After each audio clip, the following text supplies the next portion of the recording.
I'm a retired Church of Scotland minister.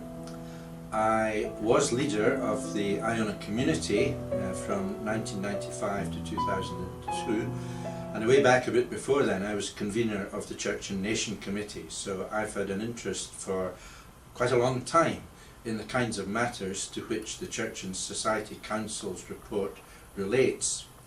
I'm speaking today particularly about the section of this year's report which is going to be presented to the General Assembly relating to the just war and Afghanistan. Now you might ask, what on earth is the Church producing a report about this for? Well, fundamentally, the Christian gospel has to do with transformation. Not only transformation of the lives of individuals, but transformation also of the life of the world. God's purpose for the world is that it should be a better, fairer place than it is, in which there is harmony, peace and justice for all. And anything that detracts from this is an offence against the gospel and involves a call to us who belong to the Church to play a part, by God's grace, in making the situation different, in making the world, in other words, a fairer, peaceful and more just place. For some years the churches have been concerned about conflicts in various areas, the conflict in Iraq and currently, particularly, the conflict in Afghanistan. Last year's report to the General Assembly identified several questions, and the General Assembly then asked for another report from the Church and Society Council to this year's General Assembly. And this request, this instruction, coincided also with a concern that was being expressed through the Scottish ecumenical body, Action of Churches Together in Scotland, about issues in this field. So, the General Assembly's report by the Church and Society Council includes as an appendix a report of a special task group that Acts set up, and it comprised representatives of the Roman Catholic Church, the Quakers, the Methodist Church and the Scottish Episcopal Church, as well as the Church of Scotland, and I was the Church of Scotland's representative on this. And in our report we look at the theory or the tradition of the just war within the Church. The just war tradition gives Christians, gives churches a way of thinking about war, to decide and consider whether in certain very limited circumstances war might be justifiable.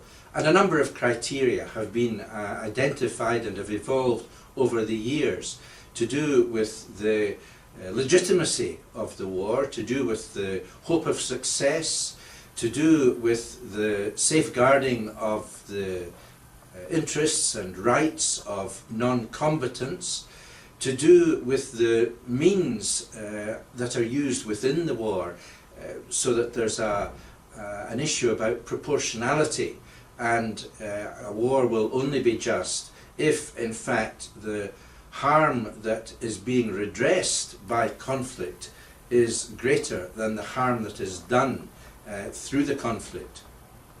Now, according to the just war tradition, all of these criteria have to be satisfied before a war can be justified or can be reckoned as being appropriate for a country, for a nation to get involved in.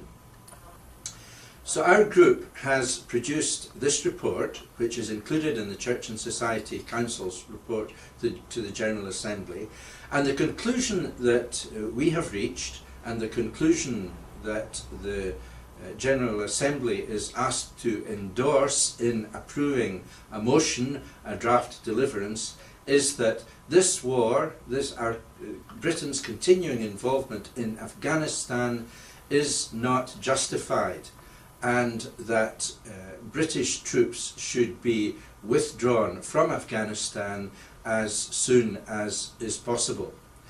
And we reached this conclusion for a number of reasons. First of all, the war does not take place, or Britain and America's involvement in Afghanistan initially was not legitimate. It was not approved by the United Nations, and this kind of incursion into somebody else's country really needs United Nations approval before it can be regarded as legitimate. Secondly, there's the reasons for getting involved in the war. Consistently, British politicians have justified our continuing involvement in Afghanistan on the basis that this is making Britain a safer place. In a sense, the initial American involvement was part of the so-called War on Terror and had the objective initially of capturing Osama bin Laden and of destroying the Al-Qaeda network. But over the years, neither of these of course has happened, but over the years the objective has shifted. Something called mission creep has taken place, so that now the stated objective has to do with making Afghanistan a safer, a more secure, a stable place for the Afghan people, and thereby making Britain a safer place as well. In other words, through rooting out terrorism and the roots of terrorism. However, it can be argued, contrary to all this, that precisely the continuing involvement of the soldiers, our soldiers, the American soldiers and the others under the NATO force in Afghanistan, the presence of these foreign troops and what they're doing has contributed to the destabilizing of Afghan society, and that the opposition to the presence of foreign troops is increasing and has exacerbated the hostility that not only the Afghan people, but people throughout the world of a Muslim background feel towards Britain and towards America. An interesting newspaper report just the other day referred to the imperial paranoia which has driven Britain and America's involvement in Afghanistan, and has talked not of the security and the stability that has been created and exists there at the moment, but describes the situation rather as a bloodbath of insecurity and chaos. Moreover, the civilian casualties in Afghanistan have been fearsome. From 2009, 2010, and prior to that in 2008, each year over 2,000 Afghan civilians have been increased, let alone what the military casualties have been among the Afghan troops and among, as we know, American and British troops. This is unjustifiable. The criterion of proportionality of the harm that is being rectified having to outweigh the harm that's been caused by the conflict clearly is not satisfied. And for all these reasons, for reasons like this, cumulatively, we concluded in our report that the war in Afghanistan cannot be justified. It does not satisfy the criteria set out within the tradition of the just war, and therefore we should not be continuing in the conflict, and the British troops should be withdrawn as soon as possible. On this basis, the General Assembly is being asked to approve a deliverance to that effect for the withdrawal of the troops. But also because the report talks about the whole issue of security and the challenge facing churches who have soldiers, who have chaplains, who have other people in situations of conflict like Afghanistan, is a matter of concern as well. So it's appropriate that the report also deals with this issue, and that a motion is being brought to the Assembly which commends the pastoral care that is being given to forces personnel operating in Afghanistan by forces chaplains and by congregations. In the report too, the whole issue of security is explored. just in the last few paragraphs of the report. And far from increasing Britain's security and security within Afghanistan, what is happening there is increasing insecurity. And from a Christian perspective, we must recognise that security is a very elusive concept. We can never be completely secure in a physical sense. Security lies with God alone, and our security lies in developing a closer relationship with God and with one another that is founded on peace and justice and right relations. Now, why should all this be important? Why is it of interest?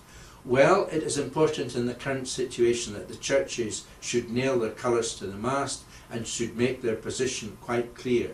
So if the General Assembly approves the report and the deliverance, the Church and Society Council will be taking the report to government and will be making it clear, along with the other churches who hold these views, that the churches in Britain want the British troops out of Afghanistan as soon as possible.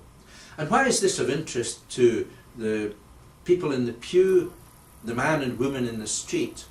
Well, it's important that we should know about these issues, that we should be concerned about these issues, because in this bundle of life we're all bound up together. And where people are suffering, in a sense we are suffering. It's important that we should know about these issues, and insofar as it's possible we should do something about these issues.